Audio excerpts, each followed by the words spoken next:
அஸ்ஸலாமு அலைக்கும். அன்புக்குரிய சகோதரர்களே, எனதருமை அயல் நாடுகளிலே வாழக்கூடிய எனதருமை நண்பர்களே, உங்கள் அனைவருக்கும் ஏக இறைவனுடைய சாந்தியும் சமாதானம் என்றென்றும் உண்டாகட்டுமாக. அஸ்ஸலாமு அலைக்கும் வரஹ்மத்துல்லாஹி தஆலா வபரகாத்துஹு. கண்ணியத்திற்குரிய சகோதரர்களே,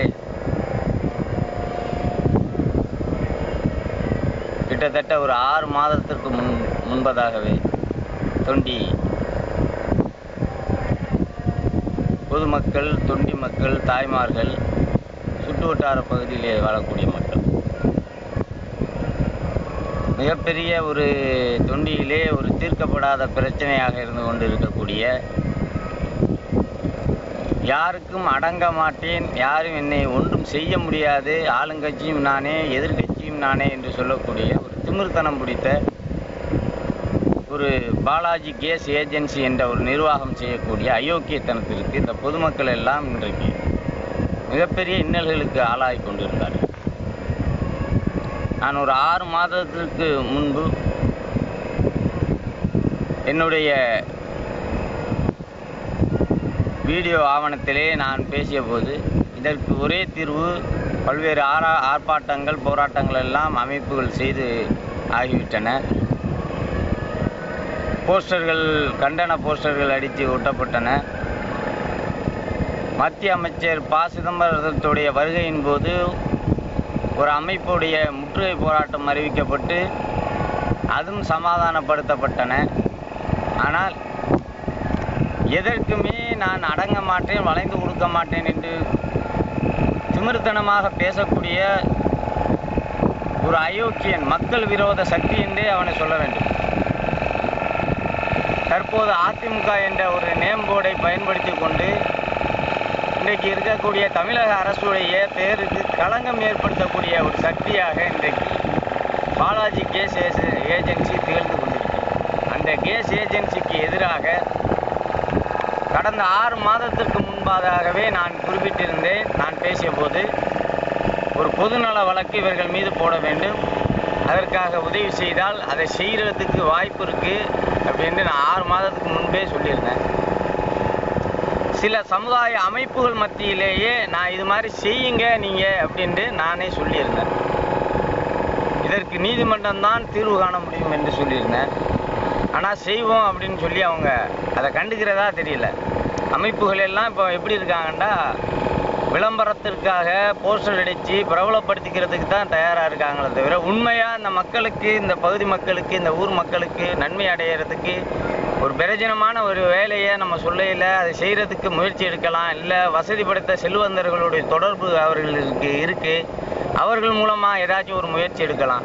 யாருமே எதுவுமே செய்யலை. இந்நிலையில் தான் அல்லாஹ்வுடைய கிருபையில் அல்லாஹ்வை நம்பி இந்த மக்கள் ஒரு நியாயமான விஷயத்துக்கு நமக்கு உதவி செய்வார்கள், நாம் செஞ்சிடலாம், நம்மளால் செய்ய முடியும் இன்ஷா அல்லாஹ்ங்கிற ஒரு நம்பிக்கையோடு நான் பொதுநல வழக்கு தொடர்ந்தேன். சென்ற 20/11/2012 பொதுநல வழக்கு தொடரப்பட்டு அந்த பொதுநல வழக்கின் தீர்ப்பு சமீபத்தில் வெளியாகி இருக்கிறது.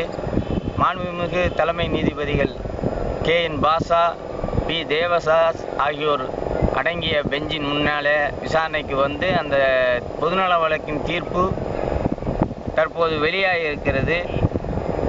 அந்த வெளியான தீர்ப்பு சம்பந்தப்பட்ட ஏஜென்சிக்கும் அதோடைய மேலதிகாரிகளுக்கும் மாவட்ட ஆட்சியர் அவர்களுக்கும் அனுப்பப்பட்டிருக்கிறது. இந்த உத்தரவு கிடைக்கப்பட்ட அவர்களுடைய கைகளுக்கு கிடைக்கப்பட்ட 4 வார காலத்திற்குள் தொண்டி பகுதி மக்களுக்கு சீரான கேஸ் விநியோகம், அதாவது வீடுகளுக்கே சென்று டோர் டெலிவரி கண்டிப்பாக செய்தாக வேண்டும். அப்படி செய்யாத பட்சத்தில் அவர்கள் மீது நீதிமன்ற அவமதிப்பு வழக்கு, அதாவது நீதிமன்ற அவமதிப்பு வழக்கை நாம் தொடரும் பட்சத்தில் அவர்களுடைய உரிமத்தை ரத்து செய்யவும், நீதிமன்றத்தை அவமதித்த குற்றத்திற்காக அவர்களை சிறையில் அடைக்கவும் இந்த தீர்ப்பிலே வழிவகை செய்யப்பட்டுள்ளது என்பதை தெரிவித்துக் கொள்கிறேன். ஆனால் இப்படி ஒரு முயற்சியை எடுத்து அல்லாஹ்வுடைய இறைவனுடைய கிருபையால் உதவியோடு இன்றைக்கு செய்து முடித்திருக்கிறோம்.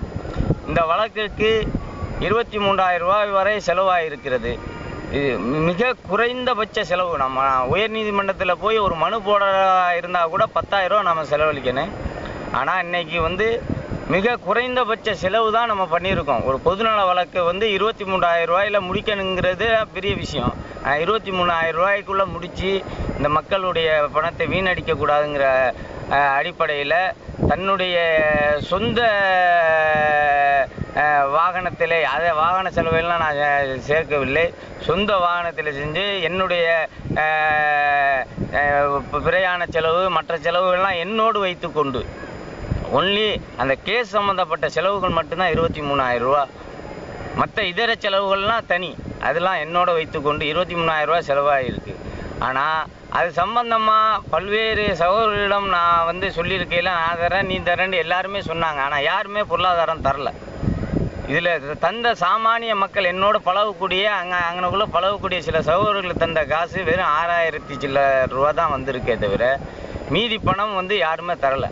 இப்படி ஒரு சங்கட்டமான சூழ்நிலையில் நம்ம தொடர்ந்து பொது பணிகளில் பொது சேவைகளில் ஈடுபடணுங்கிற இல்லை மனசுக்கு ரொம்ப சங்கடமாக இருக்குது. ஏன்னா நம்ம தொழில்துறைகளில் நாம் மிகப்பெரிய கஷ்டங்களில் இருந்து கொண்டு இருக்கோம். இந்த மக்கள் தாய்மார்கள் கஷ்டப்படக்கூடாதுங்கிற ஒரு நல்ல எண்ணத்தில் நம்ம இது மாதிரி பொதுநல வழக்கு தொடர்ந்துருக்கோம். சமுதாய அமைப்புகளில் உள்ள பல அமைப்புகள்கிட்ட சொல்லி வேலை நடக்காமல் தான் நம்ம இதை செஞ்சோம். ஆனால் அதற்கான பொருளாதாரத்தை தரக்கூடிய சகோதரர்கள் எதுக்கோ செலவு பண்ணுறாங்க. எத்தனையோ ஆடம்பரங்கள் எத்தனையோ அமைப்புகளுக்கு கொடுக்குறாங்க, தேவையில்லாத செலவுகள்லாம் பண்ணுறாங்க. ஆனால் இந்த ஊருக்கு ஒரு நிரந்தர தீர்வை ஏற்படுத்துறதுக்காக நம்ம பண்ண முயற்சிகளுக்கு சரியான ஒத்துழைப்பு கொடுக்கணுமா இல்லையா? ஆனால் எல்லாரும் சொல்கிறாங்க, யாரும் கையில் தரல.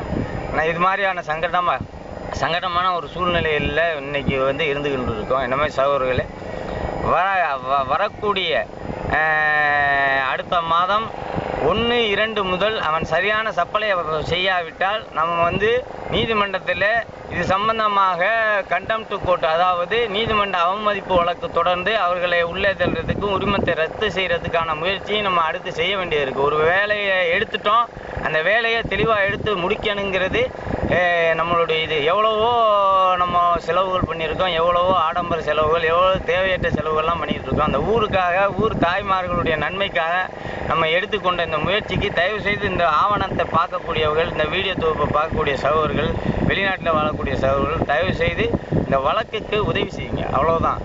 அதுக்காகத்தான் இந்த தொகுப்பை நான் உங்களுக்கு அனுப்புகிறேன். எனவே சகோதரர்கள், இந்த வழக்கு முறையாக இந்த மக்களுக்கு பயனடையணும். இது போன்ற விஷயங்கள் இந்த ஊரில் தொடர்ந்து யாராச்சும் ஒரு ஆள் எடுத்து செய்யணும். நான் மட்டும் இல்லை, எத்தனையோ சகோதரர்கள் இதேமாதிரி செய்யலாம். ஆனால் அவர்கள்லாம் முயற்சி செய்யணும். அப்படின்னா உங்களை மாதிரி சகோதரர்கள் அதுக்கு ஊக்கம் கொடுக்கணும். நீங்கள் ஊக்கம் கொடுக்கக்கூடிய வகையில் இந்த சிரமத்தை, இந்த கஷ்டத்தை, செலவுக்கான இந்த வழக்குக்கான செலவுகளை தயவுசெய்து தந்து உதவுமாறு கேட்டுக்கொண்டு விடைபெறுகிறேன். வாழ்தவான் அல்ஹம்துலில்லாஹி ரப்பில் ஆலமீன். அஸ்ஸலாமு அலைக்கும்.